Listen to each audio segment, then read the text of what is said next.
Hi friends, मु अबनी प्रधान मु आपण मानक स्वागत करछि मा जोगमय अबनी प्रधान यूट्यूब चैनल को। ताले आसंतु जानिबा हिंगुर औषधीय गुण।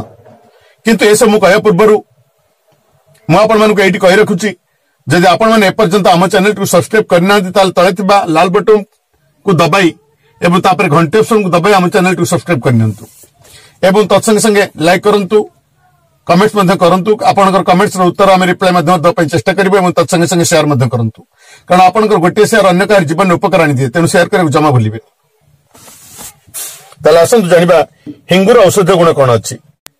हेंगु एक प्रकार गछरु बाहरथुवा क्षीर, जेंति शाଳ गछरु बाहरथुवा क्षीर को झुणा को जाय, सेंति उग्रगंधा सहस्रवेदी गछरु बाहरुथिबा क्षीर को बा तार अठे को हेंगु को जाय। ए प्रकार वृक्ष बहुल भाव में ईरान रे देखा जाय। कला माटिया तीक्ष्ण गंधयुक्त हेंगु सर्वश्रेष्ठ अटे। महिला माने हेंगु को रंधनशाला छुंक रूपे व्यवहार करथांती। तबे रंधन पय हेउ अथवा औषधि पय हेउ हेंगु को व्यवहार करिबा पूर्वरु शुद्ध करि नबा निहाती आवश्यक।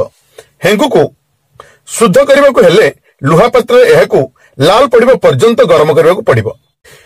केही केही एहाकू घिओरे भाजी शुद्ध करिबा कथा कहिथांती। हेंगुरे रहिछि यथेष्ट परिमाण रे लौह खनिज। हेंगुर द्रव्य गुण कोन अछि। आयुर्वेद चार्जंग मत अनुसार हेंगु उदर अग्नि को वृद्धि करथाय। एहा पाकस्थली एवं अंतर पई उत्तेजक, पित्तवर्धक, मल को गाढ़ करिबा, काश, कफ तथा पेट फुला रोग को उपशम करिवार हेंगुर काम। एहा हृदय सहित मध्य संबंधित थाए। छातीर पीड़ा को मध्य कम करथाय। अजीर्ण एवं कृमि रोग रे एहा मध्य प्रयोग करा जाय थाए।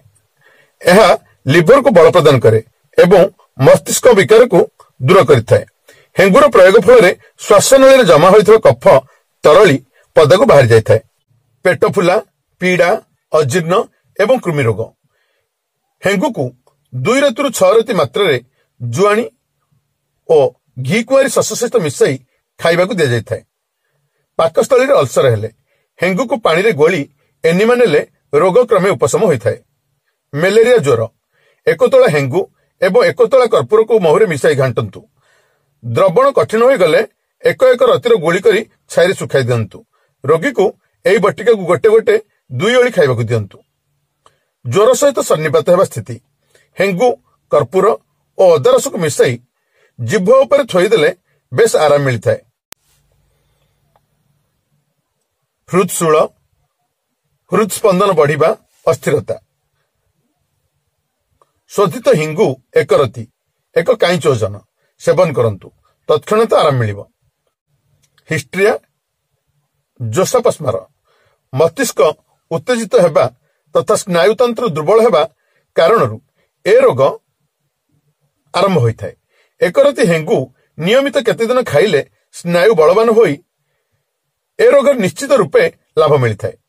समस्त उदर रोग हेंगु, कला लुण, जुआणी, जीरा ए सब गुंड करी हिंगोष्ट्रक चूर्ण प्रस्तुत करंतु। एई चूर्ण समस्त प्रकार उदर रोगर नाशक अटे।